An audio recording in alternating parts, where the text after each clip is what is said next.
Hello everyone. आज के इस वीडियो में हम क्लासिकल मॉडल में विभिन्न साम्य बिंदुओं का निर्धारण किस प्रकार से किया जाता है इसे एक न्यूमेरिकल की सहायता से समझेंगे।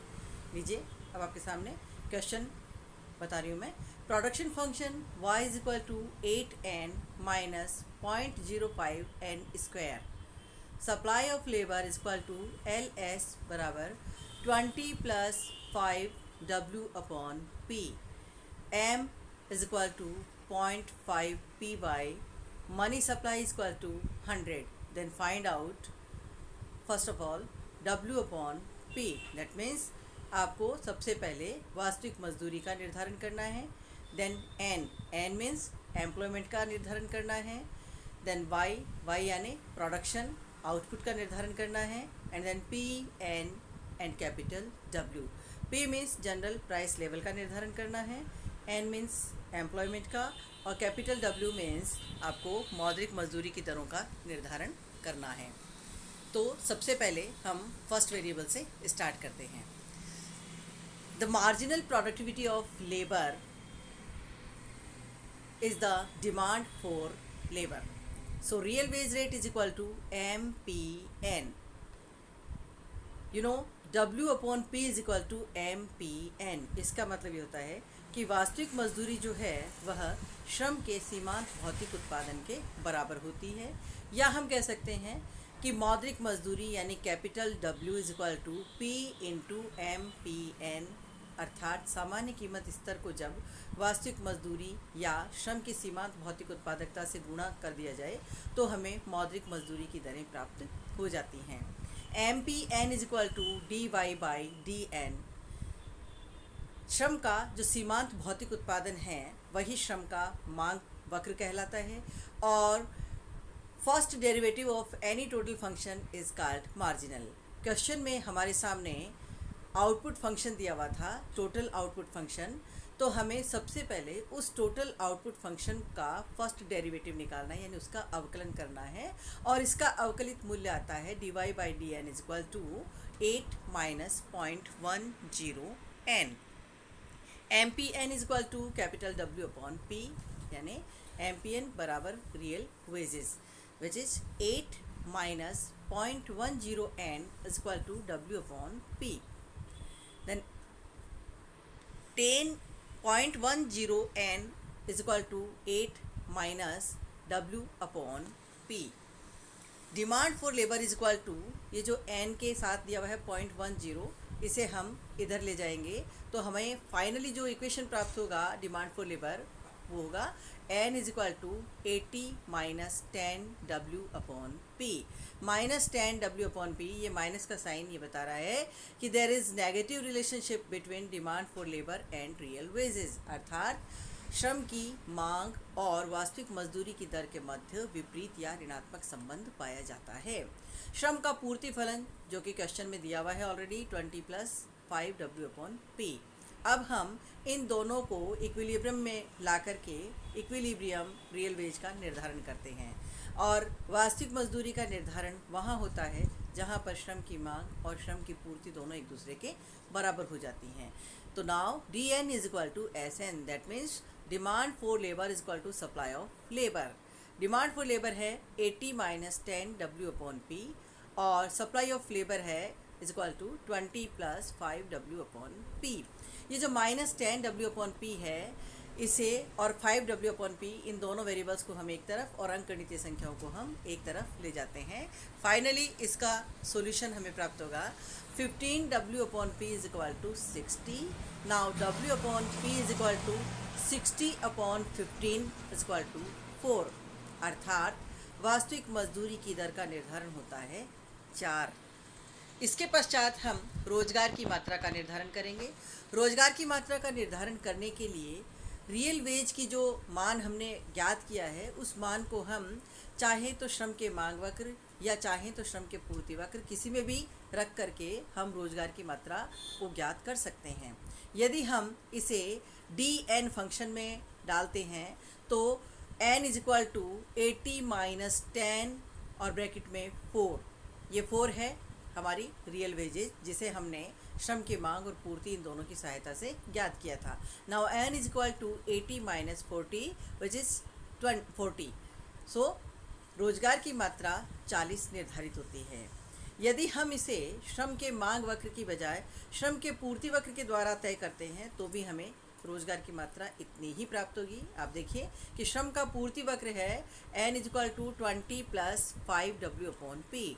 w अपॉन पी की जगह हम उसका मान 4 रख देते हैं, तो अब हमें पुनः n इज इक्वल टू 40 मान प्राप्त होता है, अर्थात रोजगार की मात्रा है 40। अब हम उत्पत्ति की मात्रा को ज्ञात करते हैं और उत्पत्ति की मात्रा को ज्ञात करने के लिए हम इसे y फंक्शन में रोजगार की मात्रा को हम रख देते हैं। y is equal to 8n, n की जगह 40 लिख देते हैं, माइनस 0.05 n स्क्वायर, पुनः n की जगह हम 40 लिख देते हैं। इस इक्वेशन को सॉल्व करने पर फाइनली जो सॉल्व वैल्यू हमें प्राप्त होती है वो है y is equal to 320 minus 80, यानी y इज इक्वल टू 240। ये उत्पत्ति की मात्रा का निर्धारण होता है। अर्थात अभी तक हम क्लासिकल मॉडल में रियल सेक्टर में जो श्रम बाजार है, उस श्रम बाजार में श्रम की मांग और पूर्ति की सहायता से एक तरफ तो रोजगार की मात्रा का निर्धारण कर चुके हैं, तो दूसरी तरफ हम वास्तविक मजदूरी की दरों का निर्धारण कर चुके हैं। इस डायग्राम से जब हम नेक्स्ट डायग्राम में एंटर करते हैं, जहां पर हम उत्पत्ति की मात्रा का निर्धारण करते हैं, तो उत्पत्ति की मात्रा का निर्धारण यहाँ हुआ है y इज इक्वल टू 240। अब हम प्रश्न को आगे बढ़ाते हैं। अब हम जनरल प्राइस लेवल का निर्धारण करेंगे। यहाँ प्रश्न में m बराबर 0.5 py दिया हुआ है और श्रम की पूर्ति मुद्रा की पूर्ति दी हुई है 100। अब हम मुद्रा की मांग और मुद्रा की पूर्ति दोनों को एक साथ रख लेते हैं। तो मुद्रा की पूर्ति है 100 इज इक्वल टू मांग है 0.5 p, और y के स्थान पर हम y का जो मान हमने ज्ञात किया है 240 उसे पुट कर देते हैं, उसको रख देते हैं। जब हम y की जगह 240 लिखेंगे तो अब हमें इक्वेशन प्राप्त होती है 100 is equal to 120 p, then p is equal to 100 upon 120, यानी p बराबर 0.833। अर्थात जनरल प्राइस लेवल जो निर्धारित हुई है वह है 0.833। अब हम मॉनेटरी सेक्टर में आगे फोर्थ डायग्राम में एंटर करते हैं, जहां पर हम सामान्य कीमत स्तर और वास्तविक मजदूरी की सहायता से मौद्रिक मजदूरी की दरों का निर्धारण करते हैं। You all know that W is equal to capital W is equal to small letter w into P। अभी इसी प्रश्न में आपने देखा कि हमने वास्तविक मजदूरी की दरों को ज्ञात किया था। वास्तविक मजदूरी की दर जो कि हमें प्राप्त हुई थी 4, और जनरल प्राइस लेवल जो हमने अभी भी ज्ञात किया है इसका मान है 0.833। तो capital W is equal to W upon P into P, अर्थात 4 into 0.833, then W is equal to 3.332, अर्थात मौद्रिक मजदूरियाँ 3.332 निर्धारित होती हैं। तो इस तरह पहले प्रश्न में पूछे गए सारे वेरिएबल्स का आंसर हमने इस प्रश्न की सहायता से कैलकुलेट किया है, जो कि निम्न प्रकार से हैं। W अपॉन P यानी वास्तविक मजदूरी की दर जो कि 4 प्राप्त हो रही है, general price level P is equal to 0.833, N यानी रोजगार की मात्रा 40, और कैपिटल W यानी मौद्रिक मजदूरी 3.332 हमें प्राप्त हो रही हैं। अब प्रश्न में थोड़ा सा परिवर्तन किया जा रहा है कि there is increase in money supply जो है नाउ बिकम 100 to 150, यानी मुद्रा की जो पूर्ति है जो पहले 100 थी वह अब 100 से बढ़ करके 150 हो जाती है। जब मुद्रा की पूर्ति में परिवर्तन हो जाता है तो मुद्रा की पूर्ति में परिवर्तन होने पर क्लासिकल मॉडल के अन्य चरों में क्या परिवर्तन होता है इसके बारे में हम देखेंगे। आप सब जानते हैं कि यदि मॉनेटरी सेक्टर में कोई चेंजेज होते हैं तो रियल सेक्टर पर इसका कोई इफ़ेक्ट नहीं पड़ता है, बल्कि केवल मॉनेटरी सेक्टर पर ही इसका इफ़ेक्ट पड़ता है, और ये इफ़ेक्ट पड़ेगा जनरल प्राइस लेवल पर और मॉनेटरी वेजेस पर। नाउ देखिए आप कि m is equal to 150 and m is equal to 0.5 py। So 150 बराबर 0.5 py। इस इक्वेशन को जब हम सॉल्व करते हैं तो फाइनली हमें जो समीकरण प्राप्त होता है वह है 150 बराबर 120 P, then P is equal to 150 upon 120, then P is equal to 1.25। You know W upon P is equal to 4, यानी जो वास्तविक मजदूरी है वह 4 है और पी जो है वो अब परिवर्तित हो गया है क्योंकि मुद्रा की पूर्ति में परिवर्तन हो चुका है। इसलिए अब हम मॉनेटरी वेजेस को दोबारा से कैलकुलेट करते हैं और मॉनेटरी वेजेस जैसा आप जानते हैं capital W is equal to real wage into prices. Real wage है 4 इंटू प्राइसेस है 1.25, then 4 into 1.25 is equal to 5। अर्थात अब जो मौद्रिक मजदूरियाँ प्राप्त हो रही हैं वे हैं डब्ल्यू बराबर 5।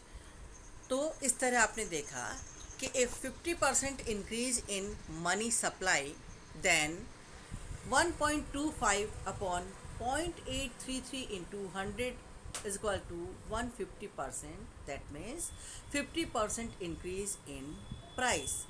Then 5 upon 3.332 into 100 is equal to 150%.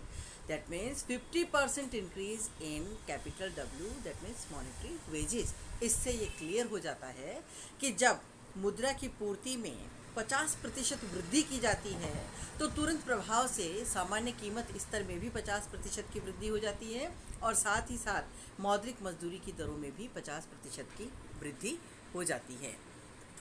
अब हम इस प्रश्न को आगे बढ़ाते हैं। ये जो मान हमने ज्ञात किए हैं इन विभिन्न मानों को रेखा चित्र के माध्यम से भी आप समझ सकते हैं।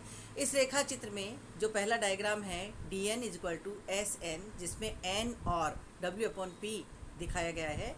एन की मात्रा हमने 40 निर्धारित की है शुरू में और डब्ल्यू अपॉन पी जो है यह 4 हमें प्राप्त हुआ है। इसी प्रकार ऊपर इस डायग्राम में जो कि ओ वाई है अर्थात उत्पत्ति की मात्रा को दिखा रहा है, उत्पत्ति की मात्रा 240 हमने तय की है और इनिशियल जो प्राइसेस हमने निर्धारित की थी, शुरू में जो कीमतें तय हुई थी वो थी 0.833 और जो मौद्रिक मजदूरियां हैं वह थी 3.33। और जब मुद्रा की पूर्ति में परिवर्तन कर दिया जाता है तो एम वी वक्र दाहिनी ओर शिफ्ट होकर के MV1 हो जाता है जो रेखा चित्र में आपको दिखाई दे रहा है और इसके दाहिनी तरफ शिफ्ट होने पर जनरल प्राइस लेवल भी परिवर्तित हो जाता है और जनरल प्राइस लेवल में उतना ही परिवर्तन होता है जितना कि मुद्रा की पूर्ति में परिवर्तन होता है। इसी प्रकार नीचे इस फोर्थ डायग्राम में जहाँ एक 45 डिग्री की रेखा आपको दिखाई दे रही है W अपॉन P जो वास्तविक मजदूरियों को बताती है, इन वास्तविक मजदूरियों के साथ जब सामान्य कीमत स्तर मिलता है तो ये दोनों मिलकर के नई मौद्रिक मजदूरी की दरों का निर्धारण करते हैं। तो यहाँ आपने ये देखा कि जब मुद्रा की पूर्ति में परिवर्तन होता है तो मुद्रा की पूर्ति में जिस अनुपात में परिवर्तन होता है सामान्य कीमत स्तर और मौद्रिक मजदूरियों में भी उसी अनुपात में परिवर्तन हो जाता है। अब हम मुद्रा की पूर्ति में कमी करके देखते हैं। There is decline in money supply is now 70। पहले मुद्रा की पूर्ति 100 थी जो अब घट करके 70 हो जाती है। अब हम इस क्वेश्चन को दोबारा से सॉल्व करते हैं और ये देखते हैं कि जब मुद्रा की पूर्ति में कमी कर दी जाती है तो इसका मौद्रिक क्षेत्र के विभिन्न चरों पर क्या प्रभाव पड़ता है। लीजिए, money supply is equal to 70, then M is equal to 0.5 P Y, then 70 is equal to 0.5 P और ब्रैकेट में लिखा है 240। ये y बराबर 240 है जिसे हमने अभी प्रश्न में हल किया था, इस उत्पत्ति की मात्रा को हमने ज्ञात किया था। अब आप देखेंगे इस क्वेश्चन को हम आगे बढ़ाते हैं, इसको सॉल्व करते हैं तो हमें जो मान प्राप्त होता है वह है 70 is equal to 120 p, then p is equal to 70 upon 120, then p is equal to 0.5833। जैसा कि आप जानते हैं कि W upon P is equal to 4, यानी रियल वेजेस अभी भी 4 हैं। तो मॉनेटरी वेजेस को कैलकुलेट करने के लिए हम रियल वेजेस को जो हमने अभी सामान्य कीमत स्तर निर्धारित किया है इससे मल्टीप्लाई करते हैं। W बराबर 4 गुणा 0.5833 और जो मान हमें प्राप्त होता है वह है W बराबर 2.332। अर्थात 30% decrease in money supply, then 0.5833 upon 0.833 into 100 is equal to 70%. That also means कि 30% डिक्रीज इन प्राइसेस, और इसी तरह 2.332 upon 0.8332 into 100 is equal to 70%. That means 30% decrease in monetary wages. इससे ये क्लियर होता है कि मुद्रा की पूर्ति में जिस अनुपात में परिवर्तन किया जाता है, ठीक उसी अनुपात में सामान्य कीमत स्तर और मौद्रिक मजदूरी की दरों में परिवर्तन होता है. इससे पूर्व हमने देखा कि मुद्रा की पूर्ति को जब 50% बढ़ाया जाता है तो सामान्य कीमत स्तर और मौद्रिक मजदूरियां दोनों 50% की दर से बढ़ जाती हैं. लेकिन अभी हमने इसमें कमी करके देखा कि जब मुद्रा की पूर्ति को 30% घटा दिया जाता है तो इसका परिणाम ये होता है कि सामान्य कीमत स्तर और मौद्रिक मजदूरी की दर दोनों में 30% की दर से कमी हो जाती है. अब हम जो लेबर का सप्लाई कर्व है उसमें शिफ्टिंग करके देखते हैं कि यदि श्रम की पूर्ति में परिवर्तन हो जाता है तो क्लासिकल मॉडल के विभिन्न चरों पर इसका क्या इफ़ेक्ट पड़ेगा. यहाँ इस रेखा चित्र में आप देख रहे हैं कि जब श्रम का पूर्ति वक्र शिफ्ट हो जाता है, इनिशियल स्टेज में श्रम का पूर्ति वक्र SN और श्रम का मांग वक्र DN है, और ये दोनों जहाँ एक दूसरे को काटते हैं वहाँ पर साम्य रोजगार की मात्रा और साम्य वास्तविक मजदूरी की दर का निर्धारण होता है. जब श्रम की पूर्ति बढ़ जाती है और श्रम का पूर्ति वक्र जो है वह दाहिनी ओर शिफ्ट हो जाता है, और दाहिनी ओर शिफ्ट होने से आप देख रहे हैं कि रियल वेजेस घट जाती है, रियल वेज में कमी हो जाती है.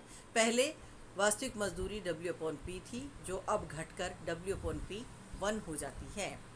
उत्पादन कर्व में बिना किसी परिवर्तन के जब रोजगार की मात्रा में वृद्धि होती है तो उत्पत्ति की मात्रा में भी वृद्धि हो जाती है और उत्पादन OY से बढ़कर के OY 1 हो जाता है. यही उत्पत्ति की मात्रा आगे चल करके मॉनेटरी सेक्टर में जाती है, जहां आपको MV वक्र दिखाई दे रहा है.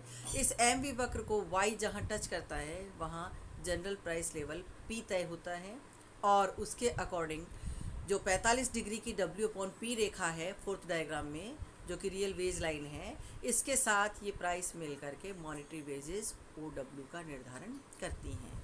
लेकिन जब श्रम की पूर्ति बढ़ने से रोजगार में वृद्धि हो जाती है, और रोजगार में वृद्धि होने से जब उत्पत्ति की मात्रा में Y से Y1 की वृद्धि हो जाती है तो कीमत स्तर P से घट कर के P1 हो जाता है.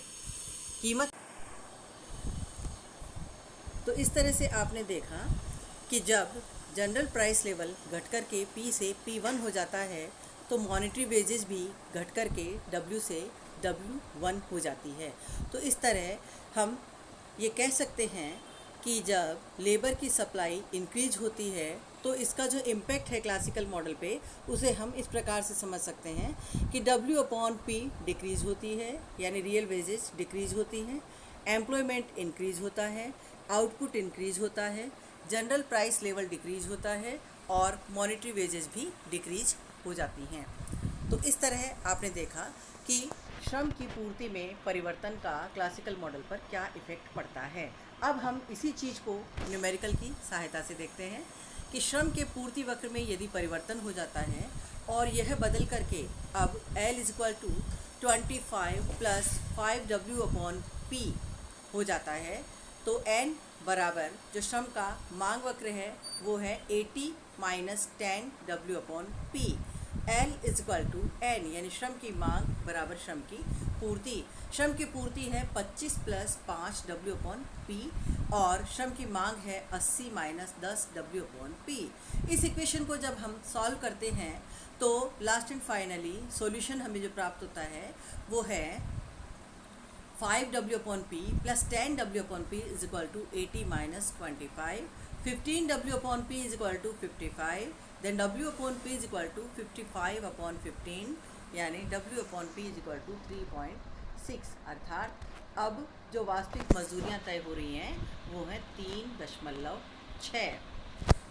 L = 25 + 5 into 55 upon 15, then L is equal to 75 plus 55 upon 3 is equal to 130 upon 3, यानी L is equal to 43.33।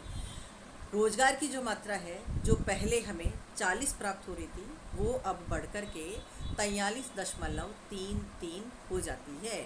इसी प्रकार हम आउटपुट को कैलकुलेट करेंगे और आउटपुट यानी y is equal to 8 into 43.33 minus 0.05 और ब्रैकेट में 43.33 whole square, then y is equal to 346.64 minus 93.87, then y is equal to 252.77, यानी उत्पत्ति की मात्रा जो पहले 240 प्राप्त हो रही थी वो अब बढ़कर के 252.77 हो जाती है।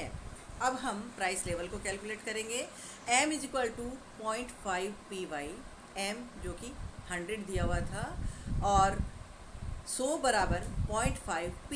अब y परिवर्तित हो गया है और परिवर्तित y का मान है 252.77। तो अब हमें जो p प्राप्त हो रहा है वो p है 0.79।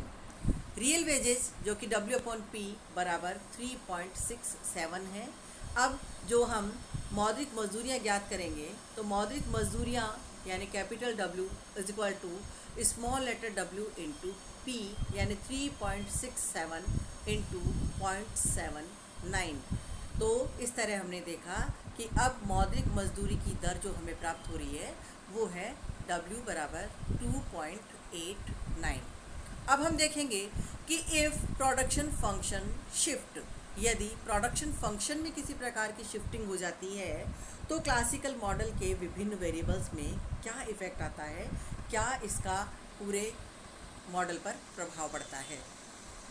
यहाँ इस डायग्राम में आप देख रहे हैं वेरिएबल्स को कि जब श्रम की मांग बदल जाती है तो श्रम की मांग के बदलने के कारण रोजगार की मात्रा, उत्पत्ति की मात्रा, कीमत स्तर और मौद्रिक मजदूरियाँ हर एक चीज़ें प्रभावित होती हैं।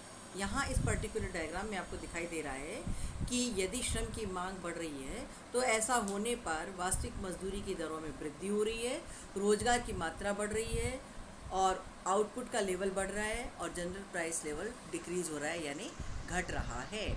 इसे अब हम न्यूमेरिकल की सहायता से समझते हैं।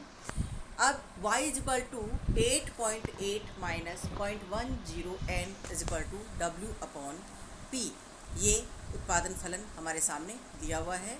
इसे हम डिफ्रेंशिएट करेंगे तो अब हमें dy by D N is equal to 8.8 minus 0.10 n is equal to W upon P, ये समीकरण प्राप्त होता है। इसको हल करने पर 0.10 n is equal to 8.8 minus W upon P, n is equal to 88 minus 10 W upon P, n is equal to L बराबर सप्लाई ऑफ लेबर, लेबर का सप्लाई वक्र जो कि पहले ही दिया जा चुका है 20 प्लस 5 W अपॉन P बराबर जो श्रम का नया मांग वक्र है वह है 88 माइनस 10 W अपॉन P। इसे जब हम सॉल्व करेंगे तो जो मान हमें प्राप्त होगा 5W upon P plus 10W upon P is equal to 88 minus 20, 15W upon P is equal to 68, W upon P is equal to 68 upon 15, then W upon P is equal to 4.533। तो इस तरह आपने देखा कि जो वास्तविक मजदूरियां हैं वे तय होती हैं 4.533। अब हम इस प्रश्न को आगे बढ़ाते हैं और रोजगार की मात्रा का निर्धारण करते हैं। n is equal to 88 minus 10 W upon P, n is equal to 88 minus 10 into 4.533, n is equal to 88 minus 45.33, then n is equal to 42.66, यानी रोजगार की मात्रा जो है वह 42.66 तय हो जाती है। अब हम आउटपुट का निर्धारण लीजिए। अब हम आउटपुट की मात्रा का निर्धारण करते हैं। y is equal to 8.8 n minus 0.05 n square, then 8.8 into 42.66 minus 0.05 bracket में 42.66 का whole square, then y is equal to 375.408 minus 90.99, then y is equal to 284.418। अर्थात अब जो आउटपुट तय हो रहा है वह 284.418 यानी 418। अब हम सामान्य कीमत स्तर का निर्धारण करेंगे। m is equal to 0.5 py, 100 बराबर 0.5 p और y के स्थान पर हम लिख देंगे 284.18। 100 बराबर 142.09 p, then p is equal to 100 upon 140.09, then p is equal to 0.7037। अर्थात अब जो सामान्य कीमत स्तर तय हो रहा है वह है p बराबर 0.7037। रियल वेजेज जिसका कि निर्धारण हम पहले कर चुके हैं, w upon p is equal to 4.533 और अब हम मौद्रिक मजदूरियों का निर्धारण करेंगे। So capital W is equal to small letter w into p यानी 4.533 into 0.7037, then w is equal to 3.190। अर्थात मौद्रिक मजदूरी की दरों का निर्धारण जो होता है वो है w बराबर 3.18। तो इस तरह आपने इस न्यूमेरिकल की सहायता से देखा कि कंप्लीट क्लासिकल मॉडल को हम थ्योरेटिकल रूप में, रेखा चित्रों के रूप में और साथ ही साथ समीकरणों के माध्यम से भी हम इसका अध्ययन कर सकते हैं। Thank you.